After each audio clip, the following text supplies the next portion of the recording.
Papa Cinema Shogun here, and one of the greatest artists in filmmaking history, Steven Spielberg, I don't like a lot of Steven Spielberg's more recent stuff, but I don't think any of us can sit here and deny that Steven Spielberg is responsible for some of the greatest movies of all times. I mean, the stuff he used to make back in the day, classics, great filmmaking, and I think it might blow your mind if you knew just how many of your favorite movies or TV shows that Steven Spielberg had his hands all over. He was responsible for a lot of the movies and TV shows you love. And even to this day, a lot of these filmmakers and showrunners, they all refer back to Steven Spielberg's old work, or they just contact him directly and they get advice from Steven Spielberg. Now, Steven Spielberg has come out and he's speaking out right now, and he's accusing the U.S. government of withholding and hiding information about aliens and UFOs from the general public. Now, Steven Spielberg's been in Hollywood. He's been a known person, if you will, a famous person for years and years and years. This alien and UFO debate has been going on for years and years and years. And if anything, our government seems to be a little more transparent and truthful, I guess, about this whole UFO alien situation now as opposed to back in the day. So why now? Why is Steven Spielberg speaking out now? Well, one thing that I've always realized about these UFO stories and these alien stories is a lot of times people who have insider knowledge about this stuff, they never speak about it until they get really old or until they're on their deathbed. And then, they just come right out and start saying stuff. Now, on my channel previously, while we've been covering this East Palestine, Ohio train derailment, we talked a little bit about predictive programming. Because, you see, there was this movie on Netflix that involved a scene, a train crash, just like the one in East Palestine. And it just so happens that the scene was filmed in the area. And it just so happens that they used people from East Palestine, like random members of the town of East Palestine. They were extras in this movie months before the same scene they were acting in actually played out in real life right in their town. Now, is that just a big coincidence? Maybe, but I fully do believe in predictive programming. And one thing that I believe is highly possible, maybe it's not, maybe this doesn't happen. I'm not sitting here telling you that this happens for a 100% fact. But I believe that a lot of these movies, they include predictive programming in these movies. Maybe not because the filmmakers just come up with this stuff off the top of their head, but maybe they're given instructions sometimes. Sometimes I wonder if the designs on the random futuristic ships in these movies, if the designs of the aliens and the creatures in these movies, sometimes I wonder if they come from somewhere. Like I understand people are creative. They create their own little creatures and things like that. But when you think of aliens, you almost have a picture of what you think aliens look like in your mind. Where does that really derive from? Where does that really come from? Now, some people will say that it comes from ancient cave drawings, and I agree. Maybe that's the original origin. But when it comes to a lot of these movies, I can't help but wonder if sometimes they're given designs and they're shown like, hey, we want you to make creatures look like this. We want you to make aliens look like this. We want you to have this scenario in your movie. Just so it kind of desensitizes people to this type of stuff for when the day comes that this type of stuff actually happens in real life. Just like the train derailment in East Palestine. It's almost as if a lot of these town members were trained for this situation because they acted in a movie playing out the same situation that eventually came to their town. So part of me wonders if somehow, some way, we know that, I don't know why I'm forgetting his name right now, but we know that Steven Spielberg has been involved in countless movies with a lot of futuristic stuff, with aliens and spaceships and you name it. I wonder if Steven Spielberg has any inside information. Any inside information at all. And if you know how the filmmaking process works, oftentimes you sit down and you talk to people. And they help you formulate ideas. They help you come up with designs for your sets or your props or what have you. So I wouldn't be surprised if Steven Spielberg has sat down with UFO experts and stuff in the past, to inspire him or to get references for his movies. So I would think at the very least, this guy probably has more access to knowledge about this stuff than we do. So why is he speaking out now? Let's go ahead and hop into this article. Steven Spielberg says the U.S. government is hiding info about UFOs from you and everyone else in the country.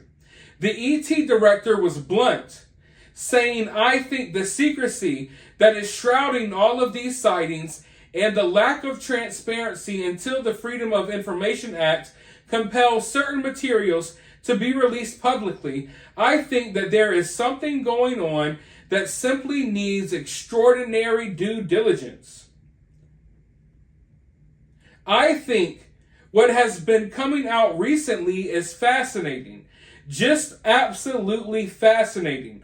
I would like to hear more about it. I don't know what they are." So he just comes right out and accuses the U.S. government of something that I guess we've all kind of been accusing the U.S. government of for years. But another reason why I wanted to talk about this topic is because obviously we've gone through a recent kind of a UFO scare of our own, right? It may seem like a distant memory, but it was only a couple of weeks ago that the USA was reporting that, hey, we're shooting down UFOs left and right. They shot down like 4 UFOs in a week. And then there was a Chinese spy balloon. It's crazy how quickly people forget. A lot of you all have already just blown that out of your mind. You're never going to think about it again. And the mainstream media, the news outlets, after heavily covering it for a week or so, radio silence, as if it never happened at all. But ladies and gentlemen, it did. It was just a couple of weeks ago that they were talking about shooting down UFOs, spy balloons, all of this madness. Now, I told you back then, and I still remain firm on this belief now, that I never believed that these were aliens. I didn't think these were UFO, like actual aliens from other planets, although I thought it was a good time to spark the discussion about aliens and UFOs from other planets. But I didn't think that the stuff we shot down was from other planets. I didn't think that the stuff we shot down was aliens. I thought that it was maybe advanced technology from another country. And I still think that. And you want to know the reason why? Well, while I was covering that story and while that story was really big, everyone was calling it a distraction. Oh, these UFO stories, it's a distraction, it's a distraction, it's a distraction. Now, I don't want to go through the same rant now. If you haven't already, go back and watch those videos. I understand that every time something happens in the news, the new, popular thing to do is to call it a distraction. This is distracting us from something else. But some of us have the ability to pay attention to more things than one thing at once. You know what I mean? So I think sometimes the real distraction and the real psyop is to label news stories distractions. So you automatically write them off. You don't even spend any time looking into them because you just think it's a distraction from something bigger. But you never find out what the bigger thing is. No, you just call that story a distraction. You totally ignore it, go about your day. And I mean, you never really replace the distraction with what it's distracting you from. So everyone was labeling this story as a distraction. But if the UFO story was a distraction, why did it go away so quickly? I mean, it had the interest of the American people. It had the interest of everyone, including myself. I was fully invested on where is this stuff coming from? Who's sending this stuff? What is going on? And guess what? We never really got any answers. They totally wiped this story off the face of the earth, and now we're just headed towards other stuff. As if all of this stuff didn't happen. Never in the history of America have we been shooting down foreign objects over our soil, in our airspace.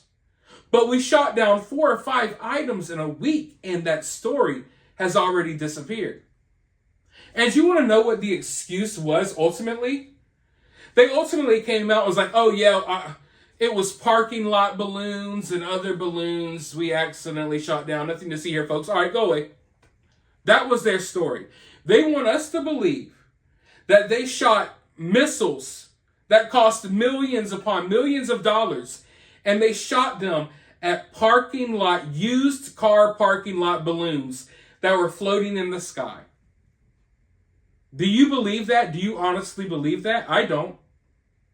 But here's their trick, and here's something I've noticed.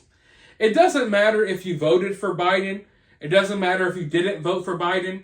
I don't care if you hate Biden or you love Biden. The reality of the situation is, what they try to play things off like here, they try to play it off like, hey, Biden's old. He doesn't know what he's doing. You know, this administration's incompetent. Just don't worry about it. Yeah, he accidentally decided to blow up some parking lot balloons. Nothing to see here. And half of the country was willing to eat it up. Like, yeah, F Joe Biden. He's stupid. Of course he would do something like this. And you ate up the narrative that was provided by the mainstream media. And what happened? The story totally went away. And I've kind of noticed that being used a lot lately. They try to use like, oh, incompetent people in the White House. Don't worry about the story. Another big mistake. And then you're kind of like, yeah, you're right. And then you go about your day. And then you're like, wait, what? Hold on. What you have to understand here, folks, is there's other people pulling the strings. I think that's evident. And that's not just with this administration. It's with any administration. There are people behind the scenes pulling the strings. You better believe it. So what happens here is they try to dump off this situation like it's nothing.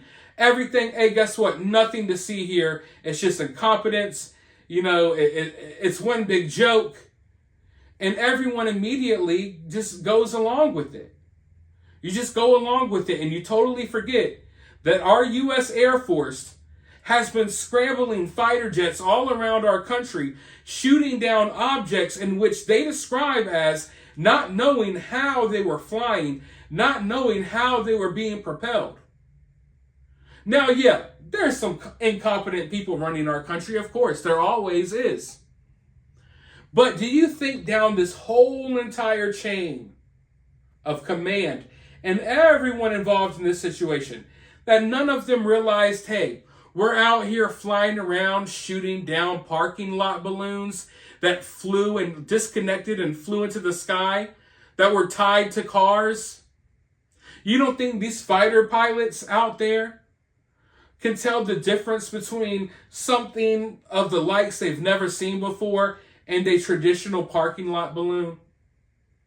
The initial reports that came in said that these were flying objects that were levitating. They were going in different directions, and there was no visible propulsion. They came out and straight up said these were not balloons at one point. They straight up said, these are not balloons. There's no visible sign of propulsions. We don't even know how these things are flying. Some of our U.S. senators came out after a briefing and said that they were afraid that other countries have developed advanced technology that we don't know about yet, or that we don't have access to yet. And I kind of believe that's what happened here. I don't believe that we shot down parking lot balloons. I don't know why anyone would believe that nonsense. I know that it's easy for you to believe because maybe you feel some type of way about Joe Biden, or you feel some type of way about the administration, or you feel some type of way about this clown world that we live in. Trust me, I understand. I feel you all. I feel where you guys are coming from. But we weren't out there shooting down parking lot balloons. We weren't out there tracking parking lot balloons over the ocean, over Canada, traveling over Alaska, flying by Hawaii, people. Those weren't parking lot balloons. Those weren't even weather balloons. We shot down something. What that something is, we will probably never know. I'm not here to tell you it was an alien, but a UFO, yeah, an unidentified flying object. Probably some technology that they don't want us knowing even exists yet. Maybe some technology that should scare the crap out of us. And best believe, if another country has figured out a way to fly in a way that we don't know how to fly yet, that's very scary. Because it's not like it's going to be used for good. No, it's going to be used for things like spying on us or attacking us in the future. So no, ladies and gentlemen, I never will ever believe that we were flying around with our U.S. Air Force shooting missiles that cost millions of dollars at $3 balloons from Party City. I don't believe it. I do not believe it one bit.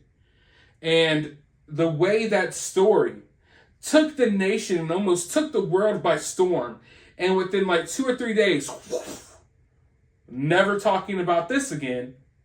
We're just going to blame it on the incompetence of Joe Biden, and we're never going to talk about this again. And guess what? A lot of people ate it up because it fits into what a lot of people would like to believe. And people like the memes and the jokes, and I get it. But I really think that they pulled a fast one over on us right here. I feel like they put a fast one over on us, period. I really do. And I would really like to know what they shot down, because they know what they shot down, and I believe that they know that it wasn't no damn freaking $3 balloon. So what was it, and where did it come from, and why did this story literally within a matter of like one day, it went from being the top news story in the world to not being talked about again since? Why did this news story completely disappear off the face of the earth? Let me know your thoughts about all of this down in the comments below. Regardless if you agree with me or disagree with me, let me know your thoughts. While you're down there, hit the thumbs up button, hit the subscribe button, ring that notification bell, and I'll talk to you all in the next video.